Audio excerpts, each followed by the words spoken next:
চৌকাটে এমনি সারা শরীর কাঁপতো থাইরয়েডের জন্যে। তা ওই চৌকাটে মনে হয় হোঁচট খেয়ে পড়ে গেছে, পড়ে গিয়ে মুখ থুবড়ে পড়েছে আর কি। কি করতেন উনি?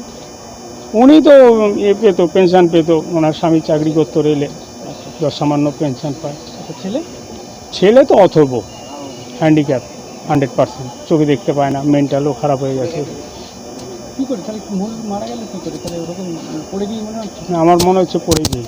আপনারা যদি ভেতরে গিয়ে দেখতেন তখন তাহলে ভালো বুঝতে পারতেন। ওই কাজের যে কাজ করে সে মানে কথা এসে ডাকাডাকি করছিল, সবাই পাড়া চেঁচামেচি করছিল।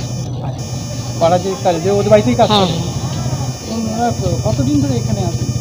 অনেক বছর। অনেক বছর। ছেলেটা কিছু করতো না, অন্ধ? তারপরে কি করলেন? ডাকাডাকি করে কি গন্ধ শুকে বুঝলেন? হ্যাঁ, সবাই যে চেঁচামেচি করছে, তারা থানায় খবর ওই পার্টি অফিসে করলো, পার্টি ওরা থানা থেকে খুললো ওখানে, খবর করে ওই তালা ভাঙলো।